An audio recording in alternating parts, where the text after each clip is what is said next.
I think I literally, and just knowing you all this time, I think I really, truly, right now, understand why you're one of the greatest speakers in the world. Because it's not about how can I be a better presenter, but how can I best serve this? Like finding out what this audience needs. Absolutely. Let me tell you the illest thing that ever happened. So this was 2017. Was that the first time we started the tour with ET? Is it 2017? Yeah, I think it was 17. So I'm sitting there. We were in the back room. I'm sitting there. I'm going over my notes, and you're sitting to the left of me. I'm here. I think Nehemiah was to your right. I remember the scene. I think Quest was like across from us. But you said, "Yo, what you gonna speak on?"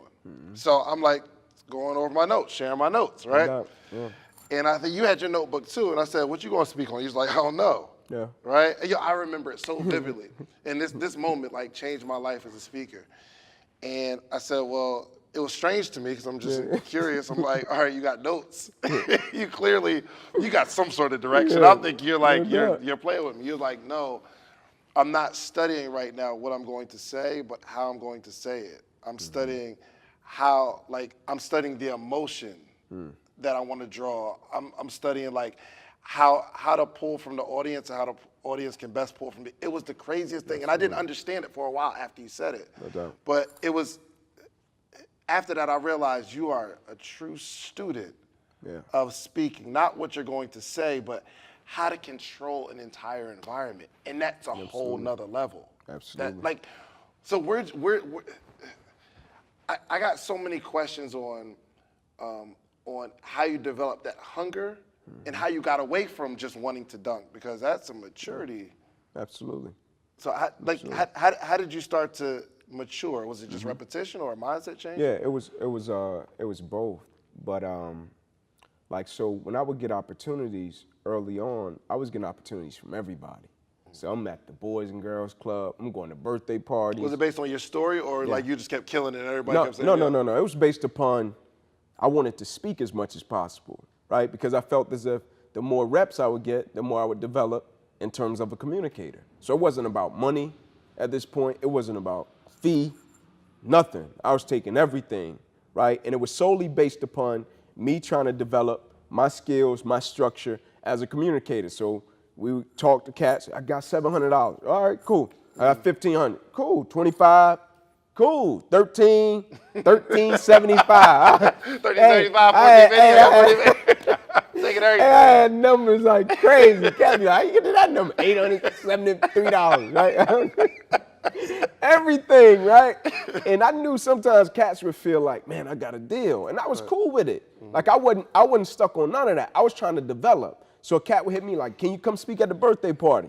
I'd be like, cool. Can you come to the country club? It's women from the age range of 60 to 70 years old. I'm like, bet. I spoke at it was a government thing in Knoxville. I don't know what you call it, man, to where when they're certifying the people to come, the immigrants, right? It was some type of immigrant certification, right? They hit me up. I was like, bet, right? I don't know a lick of Spanish or nothing. I was doing everything, right? And the reason I was doing it was because I knew I couldn't go into those rooms and navigate and speak the same way. I knew that. I didn't know much about speaking, but I knew I couldn't approach every audience the same. I knew I couldn't approach a football team with the same energy with the ladies that are 60 to 70 years old. And so what I was trying to figure out was, how do I navigate these different audiences but be just as effective and just as efficient with my communication? What are they looking for? And so it was about challenging myself. And for most people, when they start doing something early on, they want to play to their strength. So if you got a right hand and you could dribble, what hand you gonna put the ball in? I'm gonna put it in my right. And you might got 10 vicious moves from the right, that you feel as if, man, can't nobody stop me. And then you're gonna play against a cat, and what he gonna do? He just gonna line up on the right and be like, no, you gotta go left. And you gonna try to go right, he just gonna back up. You gotta go left, right? And then after a while, if you don't develop that, you're gonna be stuck and you're gonna be limited, right? And so for me, when I would go into these different rooms, go into a birthday party, go into a church, go to a football room, go to a corporate event, what I was learning how to do, it wasn't about money, it wasn't about anything. It was solely based upon me and my ability to learn how to communicate and navigate. learn transitions, right? Learn how to do different things. What emotions did I notice get pulled out when I used this story, right? And so I was basically just collecting that. It's like when cats box. You meet some cats, they come out and they swinging as hard as first round. They trying to knock your head off. Right. Then you meet some cats that are nice. They know what they're doing. A Floyd Mayweather, he ducking, he collecting data, first 4 rounds. Then you just see him murder and annihilate the opponent, right? Because he got everything he need. And so for me, early on in my career, I wasn't one of the best. I knew that. I was learning. I was speaking in every environment I could speak in. But now, you could put me in any room on any face of the planet. You could give me any assignment. And I'm more than confident that I can be effective and efficient in getting that message across to whatever audience it is. Dang, your level to experience delayed gratification is insane, bro. Like you're just going, speaking like, yo, I just want to learn more crowds, different audiences. And us as speakers, and like literally you're talking to me too, like I grow every time I talk to you. But like at some point, especially when you start getting paid, it's like, oh, you got to pay me now. Yeah, no doubt. Yeah. And we were actually talking at, it was something you was doing in Atlanta a couple months ago. And you said something to me, and you was like, man, a lot of cats just want to speak and get paid, and they get too good for the free gigs. He's like, yo, I'll still go speak. No doubt. And it really convicted me because earlier that week, I had a conversation with somebody, and they wanted me to come, and I didn't go because like they weren't trying to put anything together. Right. You know what I mean? Like just in a transparent moment, it was convicting. And ever since that day, I said, yo, if I want to do what Inky's doing, I got to do what Inky did. Meaning I got to go speak as often as possible. No doubt. In this story right now of how you're able to delay gratification, knowing that it all accumulates in the end is absolutely amazing. Absolutely. With no slide, you don't need no slides. Like if the slides break, it's over. Yeah, I was it's all telling the good. story Yeah, too. You were speaking one time, and my man's whole life was ruined. Oh man, I'm telling you, and I experienced that. Like what he's speaking to is, I remember being in a room, and a cat had some slides, and he started off, and he was rocking, and it was shortly into his presentation, and the technology went out. Like he couldn't use his slides. And my man just was like, I can't do it, right? And he walked to like the corner of the stage. He's like, I can't do it. And they was like, what do you mean you can't do it? Like, we paid you. Like, you just go up and do something, right? He was like, no, the slides, like, I can't do my deal, right? And they was like, what do you mean? He was like, technology went out. I don't have my slides. I can't do what I do. And he didn't do it, right? And the man came to me and he was like, Ink, can you go? I was like, yeah, I'm cool. All day long. Let's rock, right? And to me, like, I've been in rooms where the powers went out, literally. And I was the last presenter, right? I'm watching people go, lights on, they rocking, they playing music. And as soon as I get up and say, I want to thank, boom, power goes out. Everybody freezes. I tell the dude, I say, hey, man, can you pop that door in the back? Can you pop that other door and pop this window? Light comes in, and we rock. Right? I kid you not, I was speaking at Arkansas State.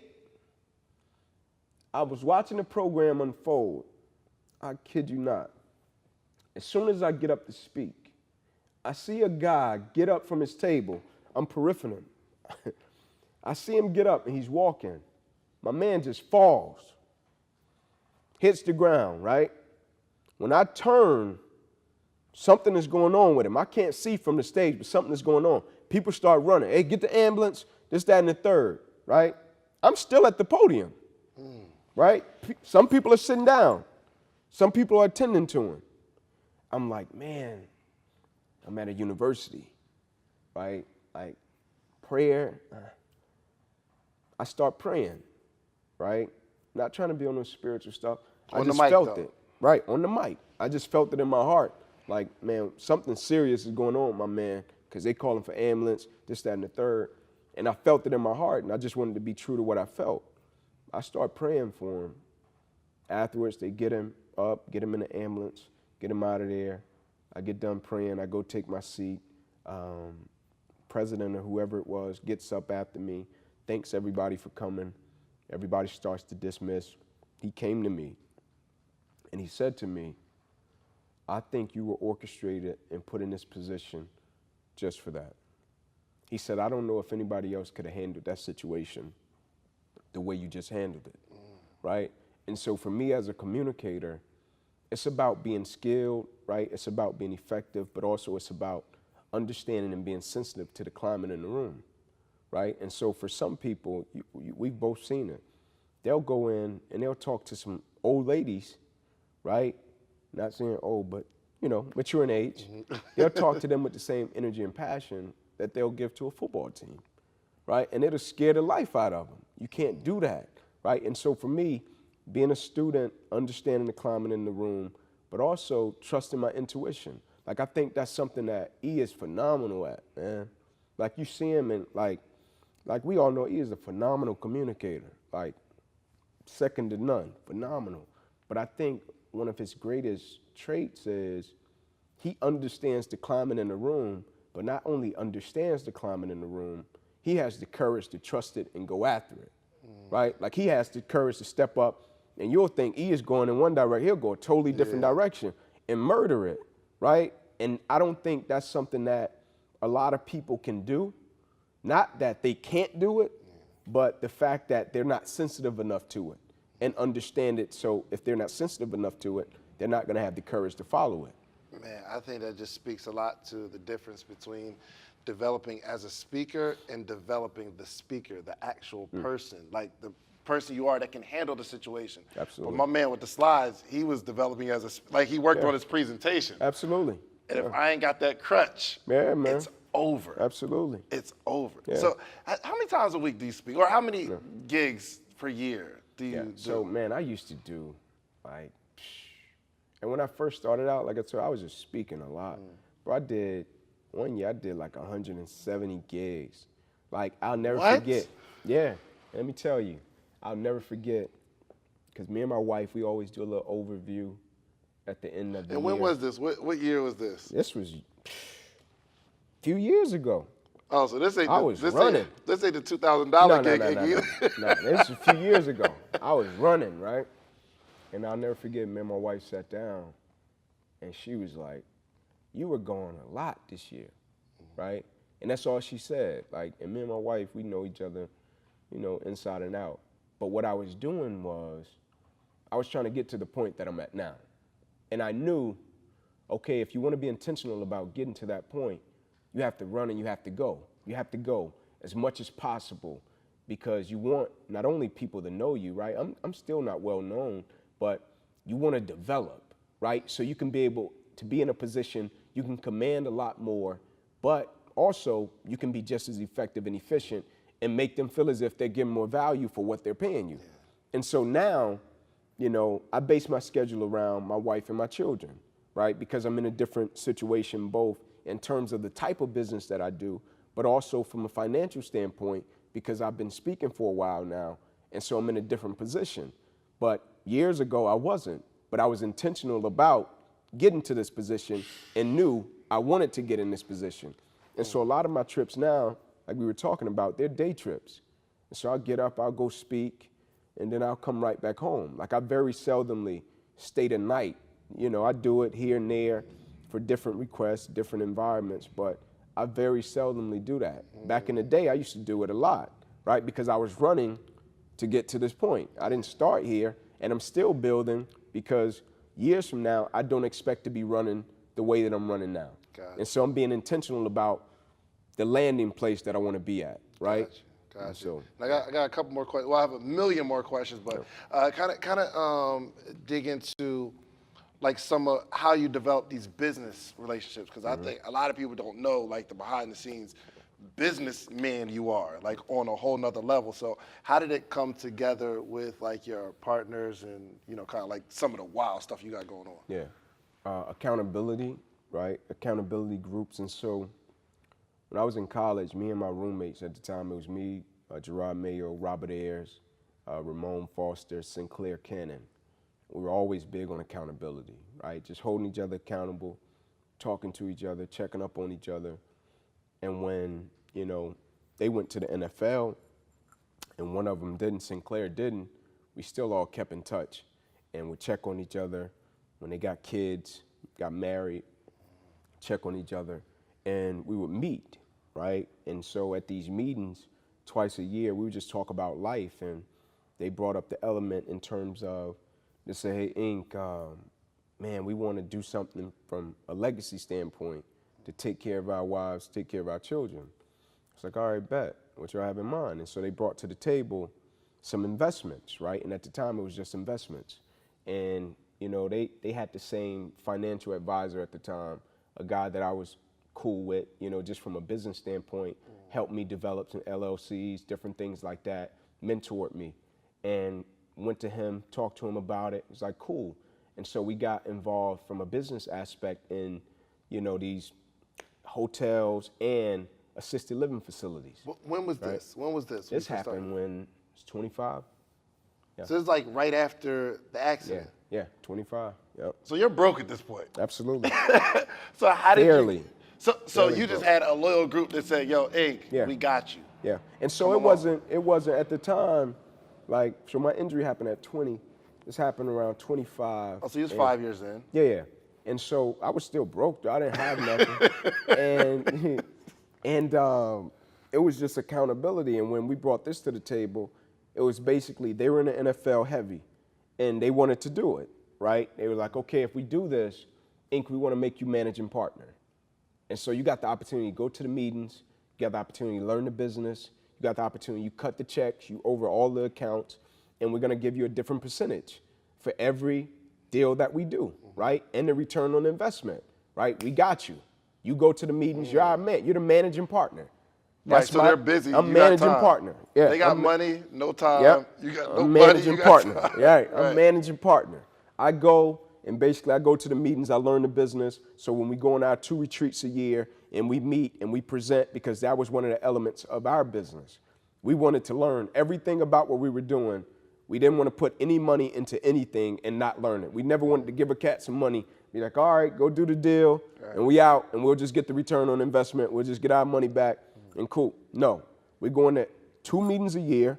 We're going to meet with the guys we're investing with, and we're going to learn the business. We're going to break it down. We're literally getting on a whiteboard, learning the business, right? So when we invest, we know what's going on. But I'm the managing partner, and so throughout the year, I'm going to the property, right? I'm going to the Hilton H2 Suites hotel that we got up in Knoxville. I'm going to the assisted living facility. When they're breaking ground, they're doing the room, and they're picking the tile color.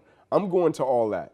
And at the time, I had that type of time, and we did it, right? And it was a beautiful thing, because that's a legacy piece that we're still involved in until this day, right? That we're still getting checks from until this day.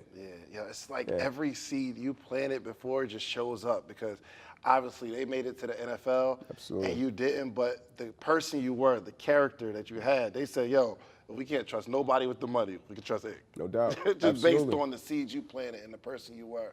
Like, you are so personally developed, and one of the most personally developed people I've ever met in my entire life. Thank like you. the way you just carry yourself, and you're the same person. Well, you like chill when you talk about what you get passionate in that story on stage. Yeah, if you just talk to Ink and like you just having a conversation, you're like, man, he's such a nice young man. He get on stage. Yo, boom.